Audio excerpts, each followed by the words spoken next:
this kid gets like 6th, 7th, 8th wins. I don't know how. Oh Like no. he will be like, you would think that he's like passing out, and then the minute later he's like ready to go run a marathon. Oh Even no. sometimes in the night. I'm like, kid, you need to like not do that, little ADHD monster. So I've just like not been sleeping. So if I yawn, I'm gonna try to hide it. But now that I'm talking about Now you're making me yawn. it, well, I Just hope when you're listening to this, you start yawning too. Welcome to the Sauce Pod. Welcome back, you guys, to the Sauce Pod. I'm Taylor. I'm joined here with my co-host, Anna Klawitter, who is our content editor, our newsletter writer, content creator, and an amazing all-around marketer. So we're really excited to be back this week.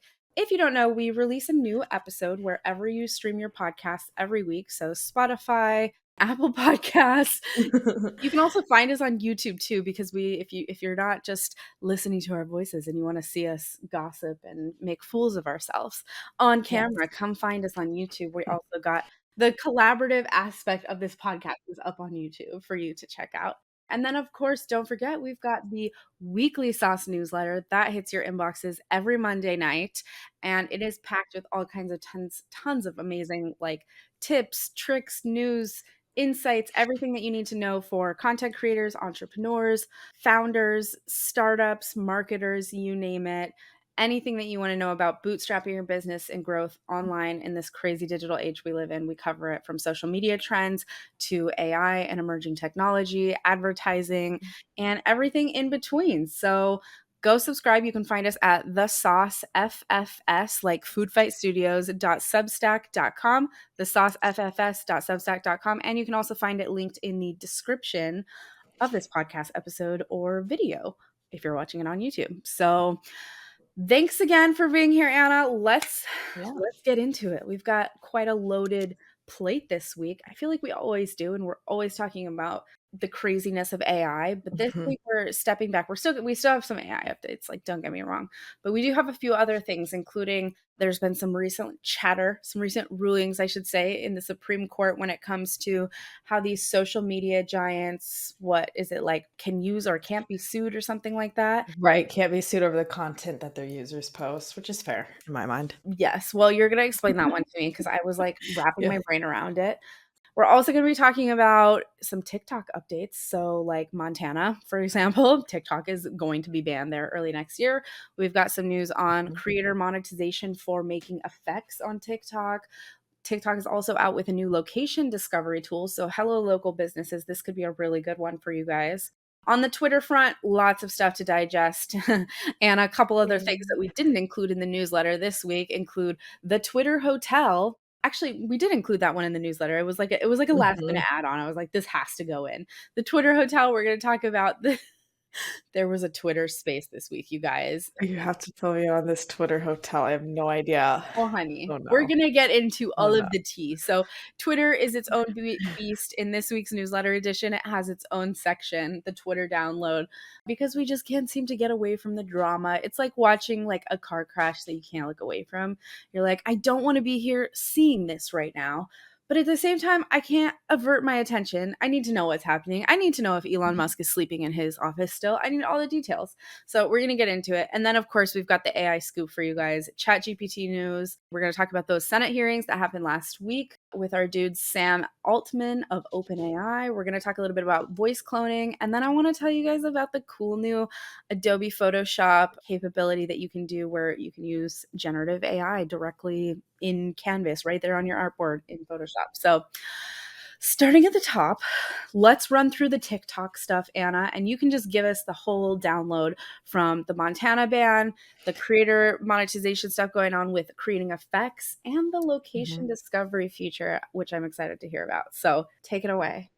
Yeah, so in Montana, we've talked about this a little bit. We had a little bit of foreshadowing. People were talking about it. People were getting mad about it. But it is now official. TikTok is getting banned in Montana. The bill was signed into law, and it makes Montana the first U.S. state to completely ban TikTok. So, of course, creators are upset about that. The ban is supposed to go into effect on January 1st. I'm sure there will be a lot of people taking I guess Montana, the governor, to court. I guess TikTok has already filed a federal lawsuit against the state of Montana. The lawsuit is basically stating that banning a social media app is equivalent to illegal free speech suppression, censorship. God. Yeah, here we go. Yeah, so it's a whole mess. But if it does get banned, I'm not sure how app stores are going to play this because what are they just going to take it down for anyone who's using I don't know, in the state of Montana? Because they will get fined. I'm going to forget the exact number. I think it's $100K a day for anyone that starts downloading TikTok from the app. Yeah, I remember we talked about that. Like, they're gonna place heavy fines on, like, the app stores, if anything. I'm really fascinated to see how this all shakes out because this is a big deal. I was reading some of the, like, feedback and commentary on this, especially from some of the creators, and, like, people are really not happy. People who are creating content on TikTok and have made a living around it, which, it's Montana, but it's still a state, and there's still a lot of people who live there, and of the people who live there, there's a small percentage that have blown up on TikTok and been able to make that sort of their livelihood, and the foundation of their life and work is content creation. And so for those people it really sucks. Like, there was a story of this woman who, like, she owns a farm. I don't know. That's what I imagine people in Montana do. They own farms and land, and No. then they talk about their farm life. Montana people. Yes, Montanians. I'm not stereotyping, I swear. Not at all. No, I love Montana. I have family there and it's a great state. But, like, people who are legitimately creating a lot of content full time, living in Montana, say goodbye to apparently TikTok starting, when is it? January 1st of next year, I think. 2024, yeah. So you have time. You got some months to make your plan. Start putting all your content over on Instagram and YouTube. That's our biggest, Mhm. I think that's what should be done right now. But I Yeah. honestly just wish that TikTok would get to a point where we didn't have to ban it, that I'm not exactly, like, I can't speak Yeah. entirely on it, but that China would just stop spying Yeah. on us. Like, TikTok could just play ball so easily, probably, and they just refuse not to. At the same Right. time, it's probably an issue of principle for them because they're like, "No, like, this is our shit, this is Yeah. what we do." Like, This is our app. You signed up for it. yeah, and, the government has singled out TikTok because of the fact that it's a Chinese-owned app, whereas Right. Facebook's no fucking better. Facebook's terrible. Meta's no better. Like, yeah, no Yeah. better. Even Twitter Yeah. is harvesting your data, which is funny because we're going to talk about data harvesting with Microsoft and Twitter in a minute. It's such an ironic exploitation of one single representation of this, like, business style with this, like, big tech company. And it's like the government was just like, nope, TikTok, bad. Facebook, you're fine. Yeah. Meta, Yeah. you're fine. We Twitter, don't you're care about you. fine. Like, you guys are Yeah. fine. You're all illegally taking our data and exploiting it and doing a million things with it. But TikTok, you guys are owned by China, so therefore all bets are off. And I feel Right. like that's kind of the narrative. And in one hand, I get, like, TikTok's hard stance against that. Another app will pop up at some point, or this could be an opportunity again for YouTube to start to consume some of the creator share of TikTok a little bit, as they already have been. We talked about this before, but, like, if there's anyone that could be a real contender up against TikTok when it comes to short form video, I think it's YouTube. Meta tried, Instagram tried, is trying, I should say, but it's not, I don't think it'll be the same scale and impact that, like, YouTube would be able to do. They're crushing it with shorts, you guys.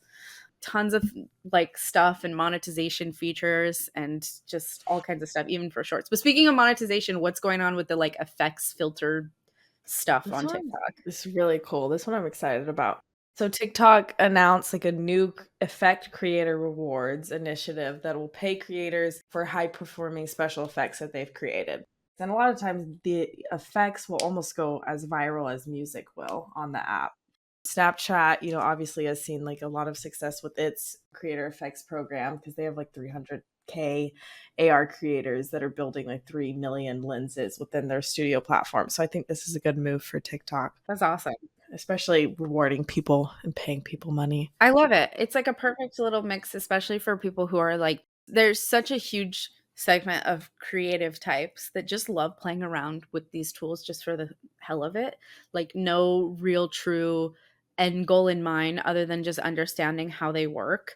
And so they'll create, like, filters and things like that. And so many of them do the same thing with, like, TikTok or with even Instagram or Snap during its day. You mentioned Snap has its AR creators program. So I love it. I've seen some on Twitter, people are talking about all of the cool effects that you can start to do with AI generated content, bringing that into the augmented reality space with these filters. So if you're a person who's like, let me just fuck around and find out and like try these like tools, you can download like the platforms. I forget what it's called for TikTok, but they have like a platform where you can actually go in and design. It's like a 3D type of studio platform where you can design some of these filters and effects and things like that. So that's a cool one. We'll find it. We'll dig it up for you guys. Called Effect House. Effect House.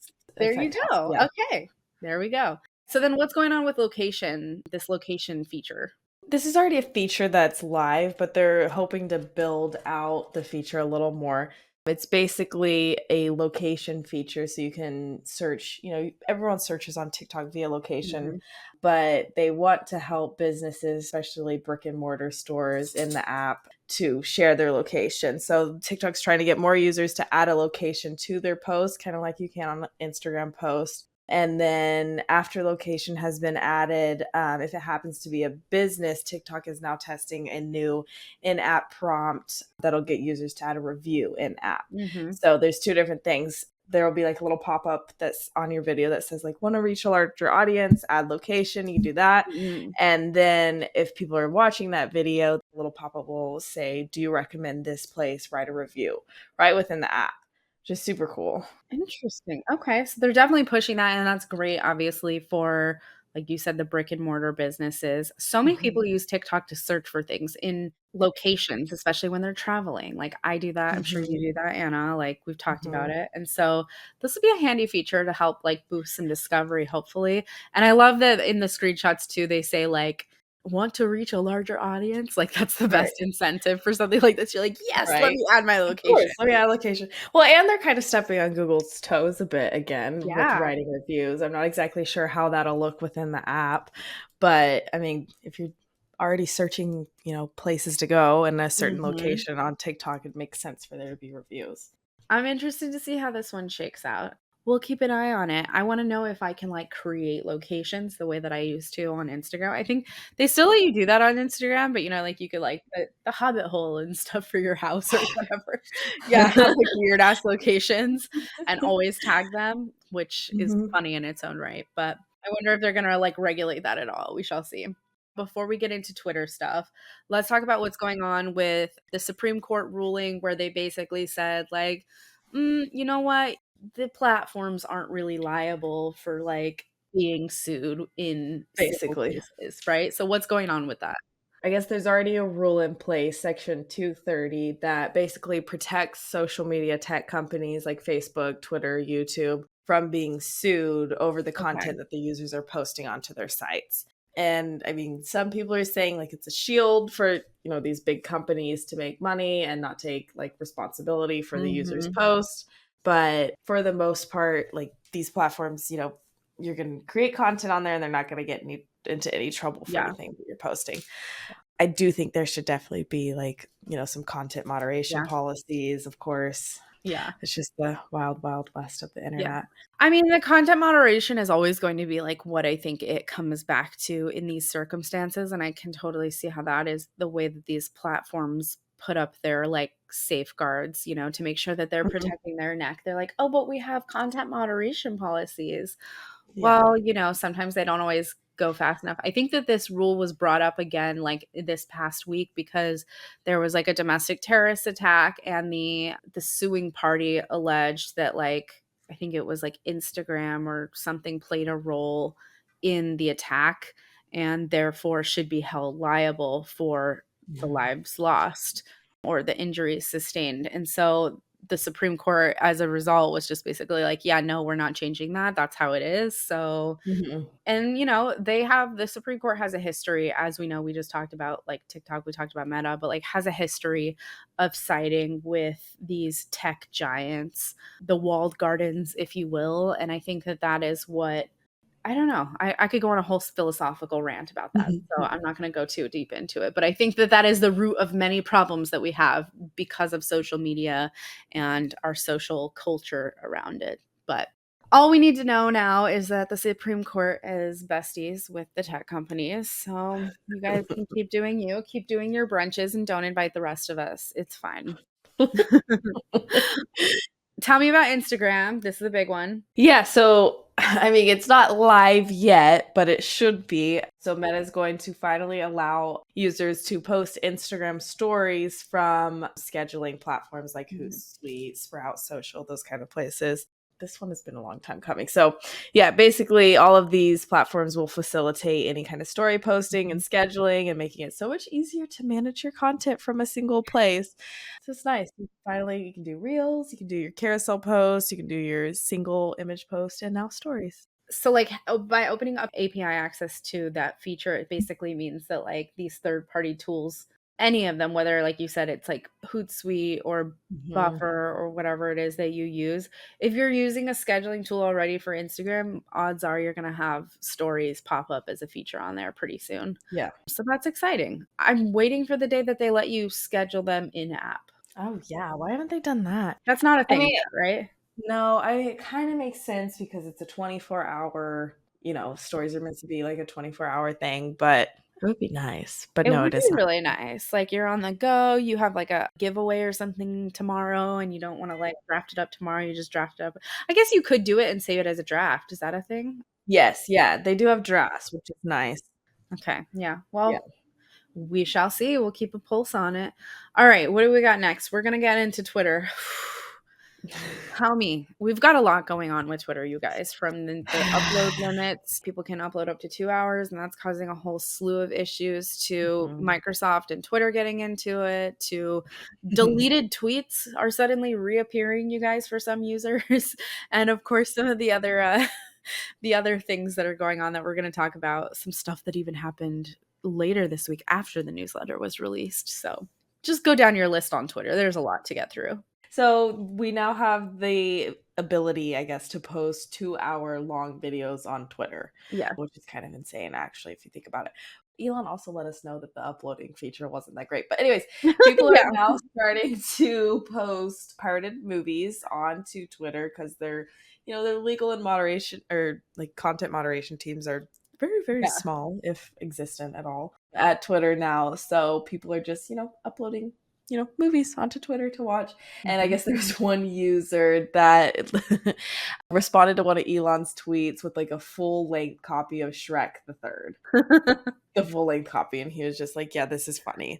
And video. Love it. Did it get taken down?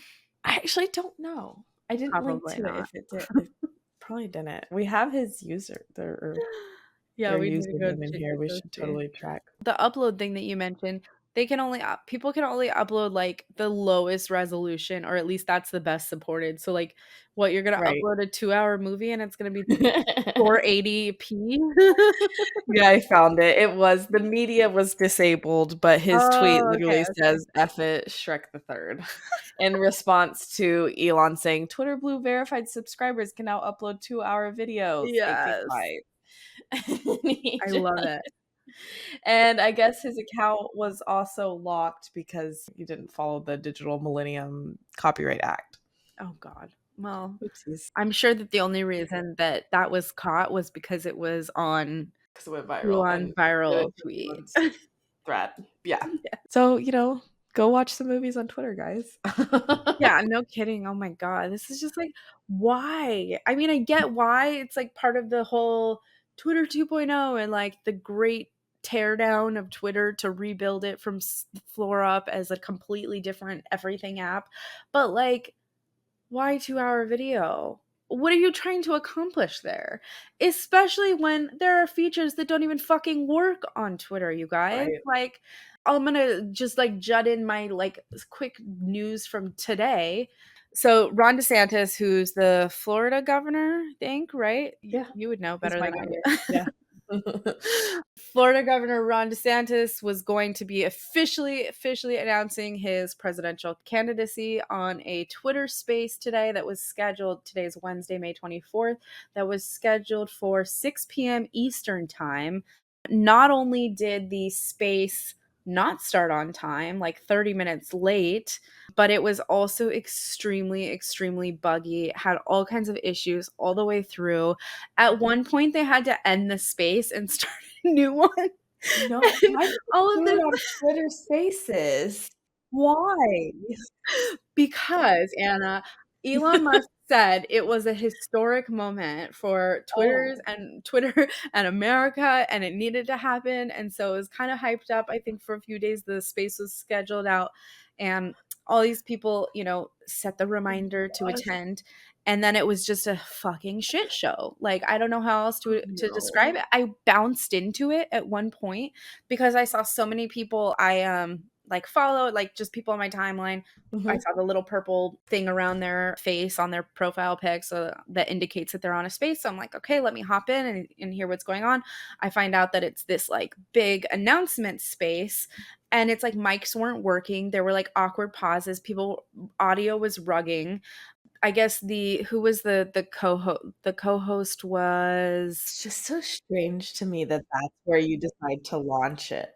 I Like, know. why do a Twitter Space? Anywhere else, YouTube Live, I would choose over a Twitter Space to announce something as important as that.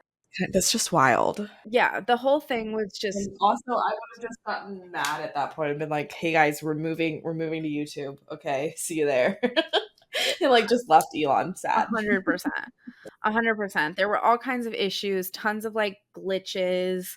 It was a hot mess. I told you that they had to like stop it like a few minutes into it and then start a completely new space. The co-host was saying that the servers are being broken because there's so many people here. That was just like, it was an utter disaster to say the least. And it was hyped up to be like this like monumental historic event on Twitter. On Twitter. It was just Oh no.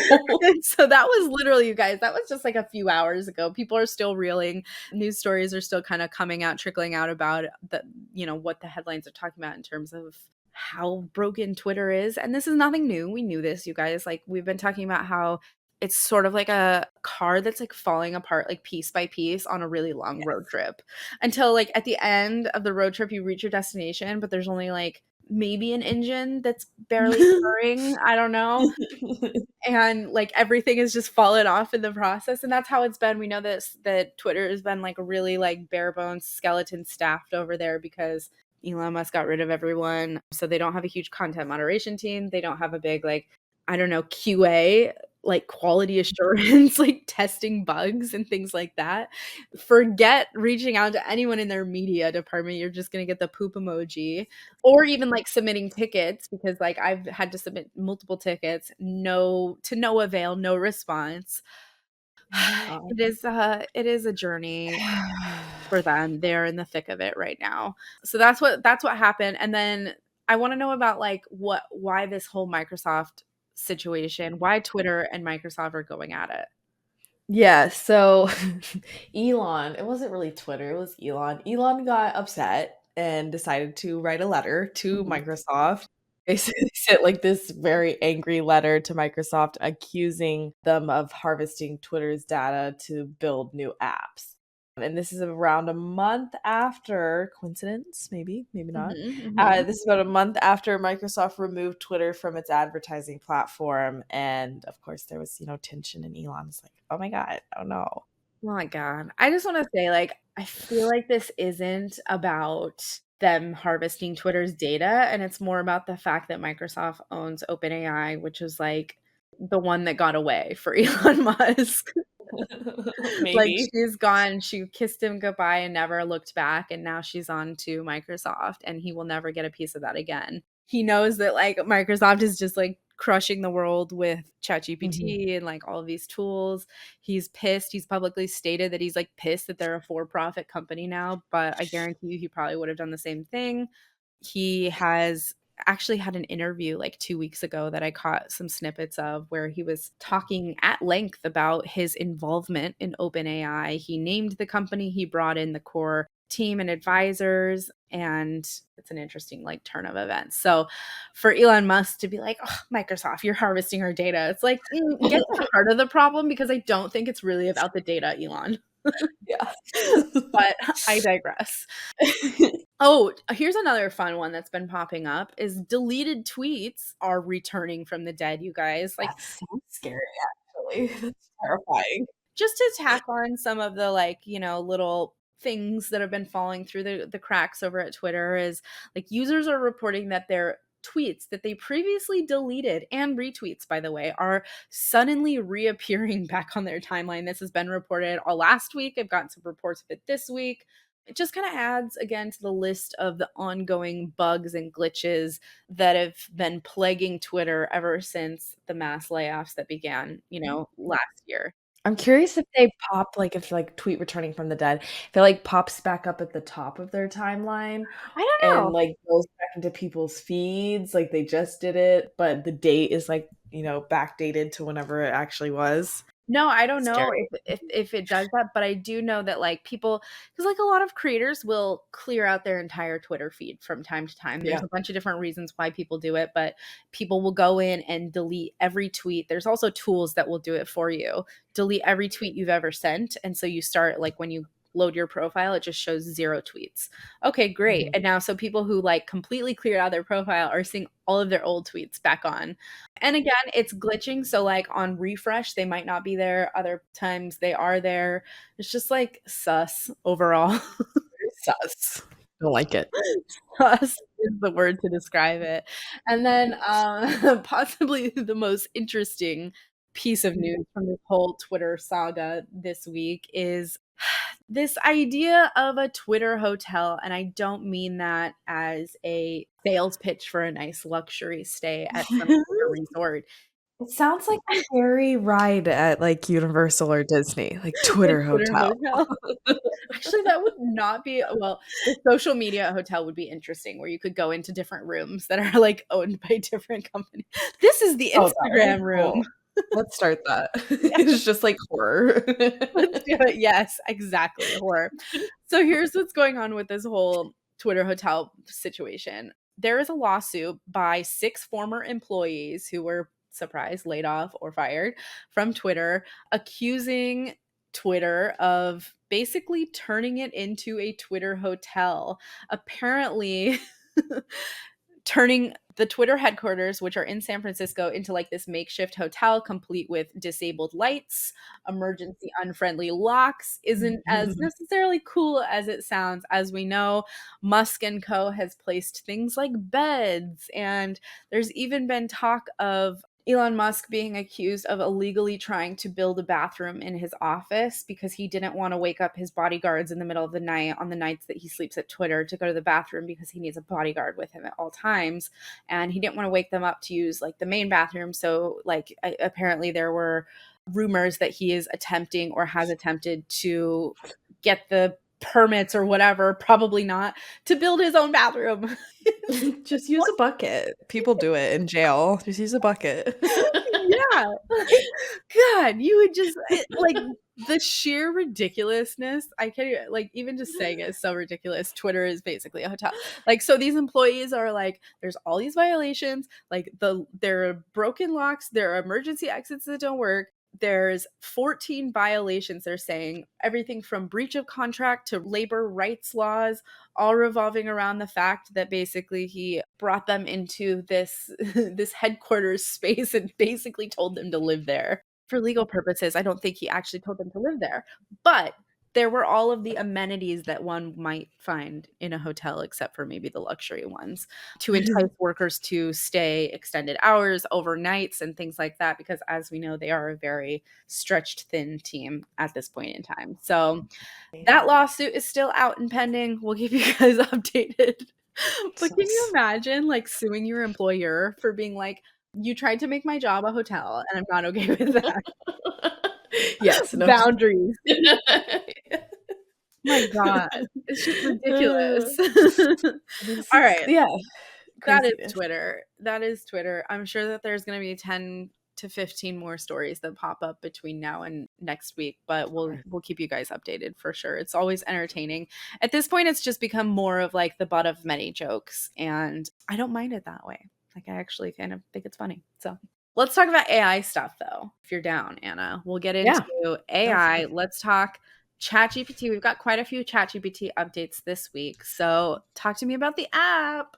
Yes, so they have an app for iOS users. It's coming to the green texters, Android, in a bit, not yet though. So the app is basically very similar to the browser function on your desktop. It's free, no ads, and they're, making ChatGPT more accessible on your phone. So you Mhm. will resort to Safari or Chrome or Google less and less. That's what they want. Interesting. Yeah, I haven't even downloaded the app. I'm like, I should download it. Yes, dude. I downloaded it last week when it first got available. I was like, "Fuck yeah!" And I have to say, I'm Yeah. not super impressed by it. I actually almost prefer the UX of the browser version on mobile Mhm. over the app, only because there's like certain things like the hamburger menu isn't there, and like a couple other things. Just like as a usability, I'm sure that they're going to improve it. I'm sure that it's going to be great over time, but I'm not like obsessed with it. It does make it really easy though, just to I like do like their little opening and the way it hits.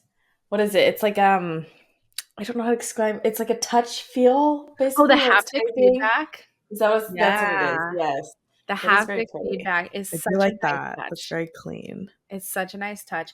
And you guys, there's the voice text feature, which was a really delightful Oh surprise. gosh, It was yes. not even teased out. Nobody really knew it was going to be a thing, but now you can do voice and you can ask your Mhm. question using your voice and then it I returns don't the think I output. like that. I don't think Really? I want to hear myself talking back to myself. Do you hear yourself? Well, because I don't think you hear yourself. Like, it doesn't, like, Oh, is that not actually what it record it. is? No, it's like you know how, like, dictation, like, where you say your whatever you wanna say into your phone and it, like, transcribes it to, like, your text? Yes. It does that, but I think it uses AI when it transcribes it to, like, make it cleaner. So, like, it Oh, omits okay. any, like, Oh. and awkwardness. Yeah, so it's just like the speech to text function. Okay, that makes more sense. Yeah, Okay, it's they're just really cleaning cool. it up a little more. Yeah. Okay. It's pretty cool. I like it. I've used that one several times already because now it's like you don't even have to sit there and type out your prompts. You can just like have a full-on conversation with it and it'll still get the gist of what you're talking about. So, it is Oh, kind of very nice if you're cool. like on the fly, you don't have time to like sit Yeah. out and write prompts and stuff. It's definitely just like dipping its toes in a little bit to the space of being in our pockets 24/7 and being like Mhm. the go-to app. So, I'm excited Yeah. to see where it goes. But speaking of ChatGPT as well, it has been announced that Microsoft announced yesterday that they are going to make a ton of different like AI upgrades overall, including in ChatGPT. Its search engine in ChatGPT going forward is going to be Bing.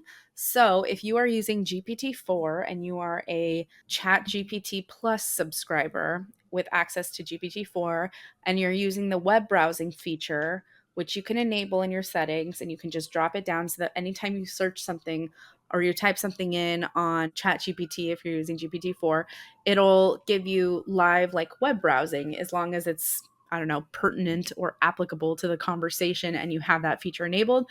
So up until now, I think they were using like Chrome or something and like Google Chrome. I don't know. That's what it comes up with for me. And so now going forward with obviously Microsoft owning OpenAI, it makes sense for them to kind of stake a claim in it with their search engine. So Bing is going to be the default search engine for ChatGPT. There you have it. That's what's going on. Oh, we have a couple other ChatGPT stories too, right? Oh, I remember. Okay, sorry. One more thing I want to add. Actually, two more things. First thing is plugins have officially rolled out to all ChatGPT Plus users. I still hate saying ChatGPT. Like, It's so hard. ChatGPT. you ChatGPT. need to make it easy for us. I was on a space like last week and someone just refers to it as chat. Like, you're on a first name That's basis. smart. You Yeah. and chat.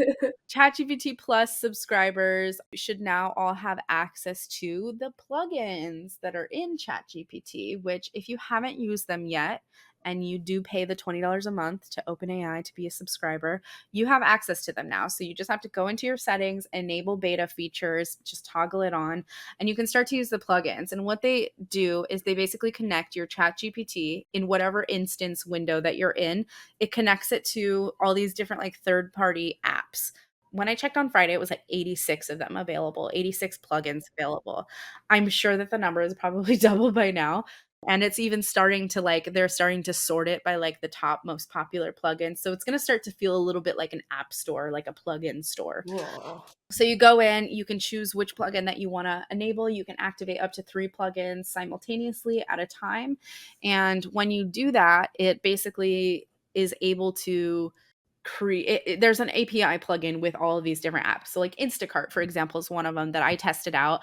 I went to ChatGPT and I was like, give me 3 low carb recipes for dinner this week. And it, gave me some options. I worked it a little bit and I'm like, okay, give me the ingredients for it. Gave me the ingredients.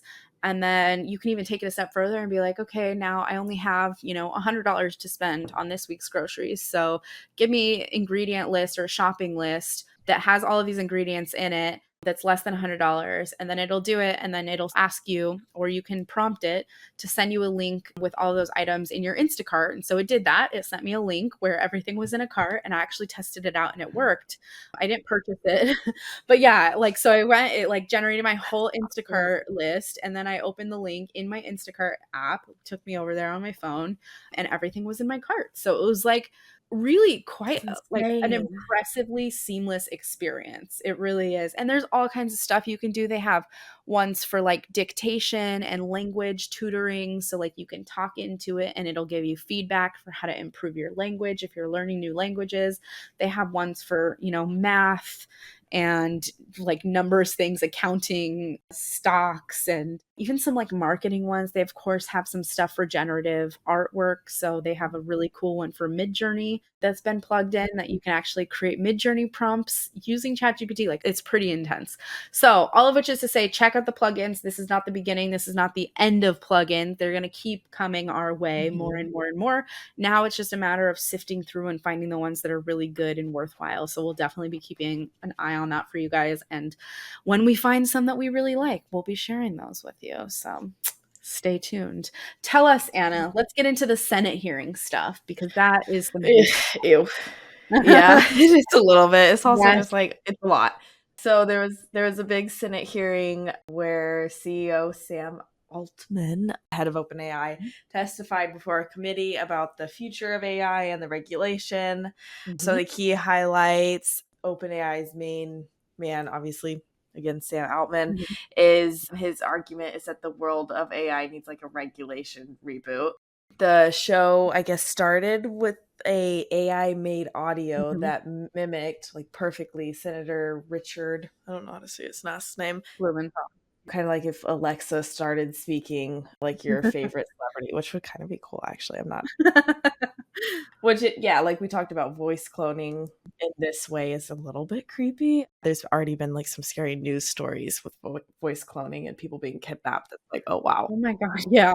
Obviously, apocalypse maybe will happen if we let AI completely run wild. All those movies with robots taking over could potentially become a thing. So, of course, that's part of the reason to put some, safety and regulation rules around AI. Of course, AI is starting to, I think, maybe get rid of some jobs, but also maybe it's creating some new ones. I see what was it? It was chief officer of AI for one of these companies that we work with. And I was like, oh, that's kind of cool. That would be kind of fun to work in.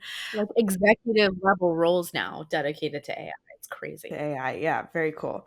So there's just a bunch of stuff going on. I mean, we already know this with AI. There's always a bunch of stuff, but it is good to see that people are having conversations surrounding regulation. One of the takeaways that I really enjoyed from that call, which not call, I'm mincing my words on now. that Twitter space from that meeting with the Senate, we were all just hanging out from our Google chat.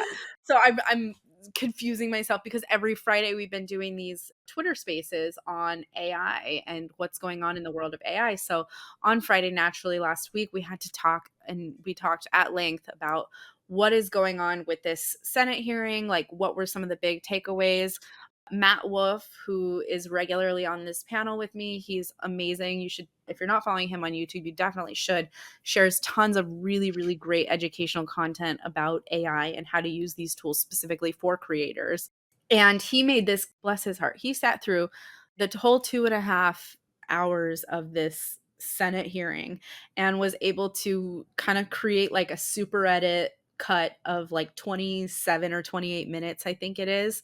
So I'll tweet it out. I think I retweeted it last week, but I'll tweet it out again Cool. this week. So if you guys want to catch it, it's 27 minutes of just the highlights.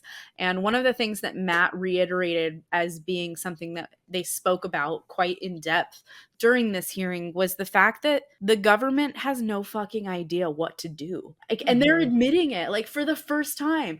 They're like, we understand that this is big. We understand that AI is like moving mountains right now. It's changing and shifting and uprooting everything that we know.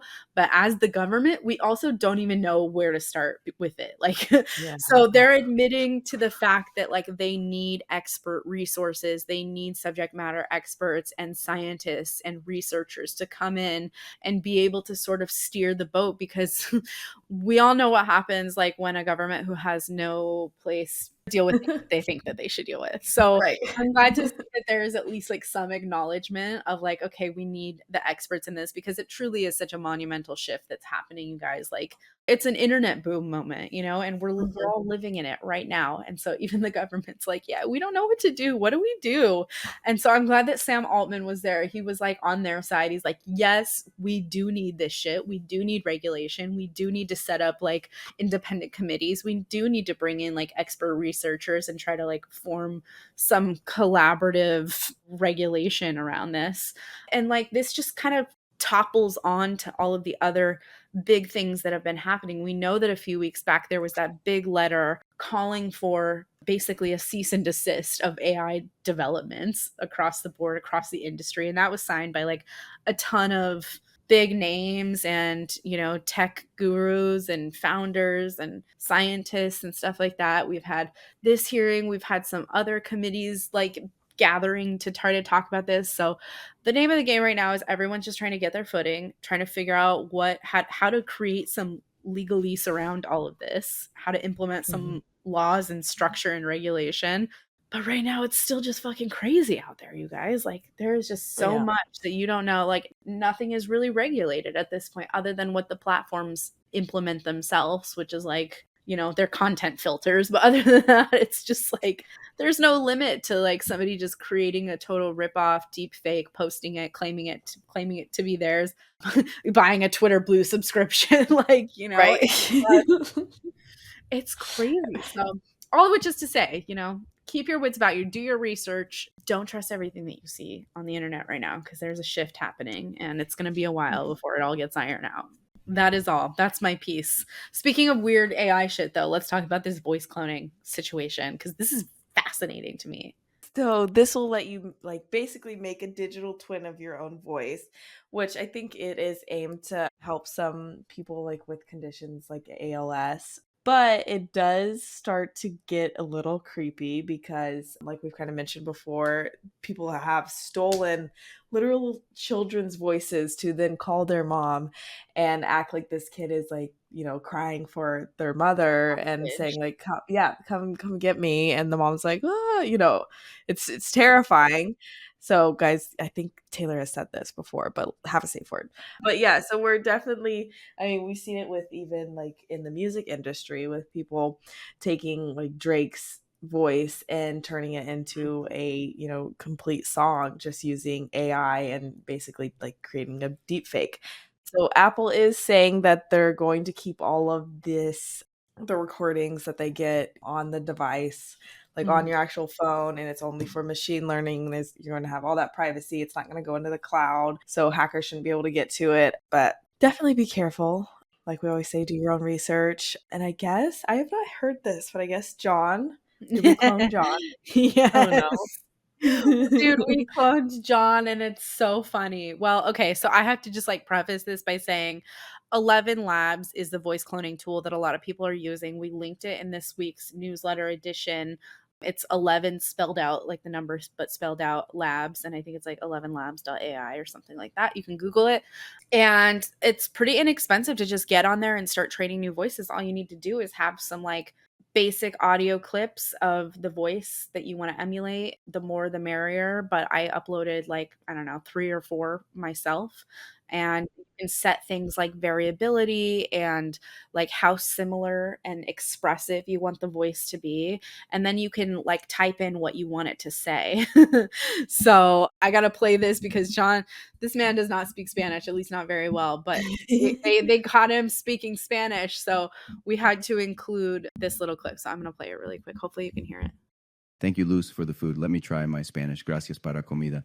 I mean, por la comida. It's so funny. And get this, I was like joking around. I was trying to get, because as we know, like we work with a lot of people in the UK. We have people on our team in the UK. So I was like, let me just play Team Spirit Leader over here and do some like UK British accent and see if it picks it up. So I did, and it's ridiculous. It is so ridiculous. Oh my gosh. It's Send it like to me. welcome to the Sauce Pod. Oh no. So I did a full intro script. You guys, one of these days, you can coax it out of me. I'll have to use it as like a bargaining chip for something. But it's so funny. It's like 30 seconds long of British me. And who knew? By the way, guys, there are like 100 different accents or dialects of like UK English. So I was like, I don't know which one this is. Like Royal Queen's British. Yeah.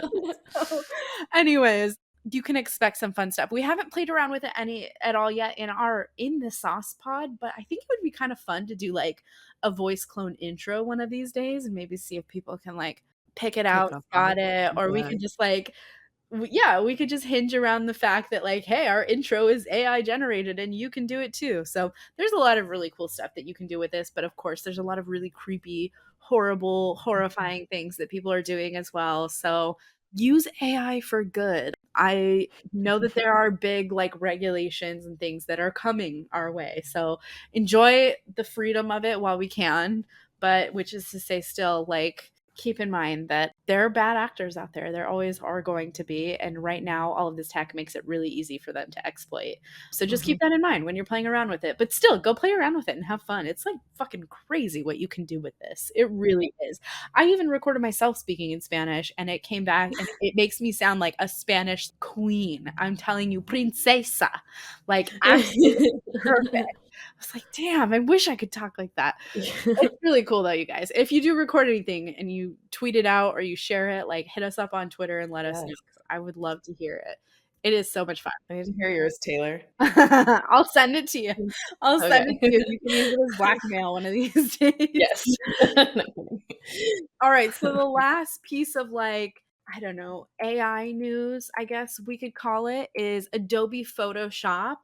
As of literally like early this week, like Monday or Tuesday this week, they have announced that you can now use this generative fill feature directly in Photoshop. It's an AI tool that lets you basically manipulate parts of the photo with text using Adobe Firefly, which, if just to catch everyone up, Adobe Firefly is Adobe's generative text to image model that they released like a couple months ago. And so it's been very like new to the market still, playing around with it. It doesn't hold a candle, in my opinion, to like Midjourney or Stable Diffusion, but it's still pretty cool. And it's trained on all like licensed stock imagery as well. So there's like a little bit more flexibility for creatives and commercial use cases.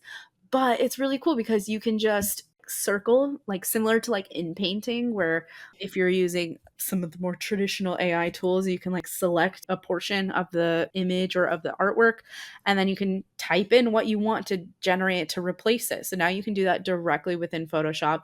I haven't personally played around with it yet, but I'm very excited to. People are creating hilarious stuff.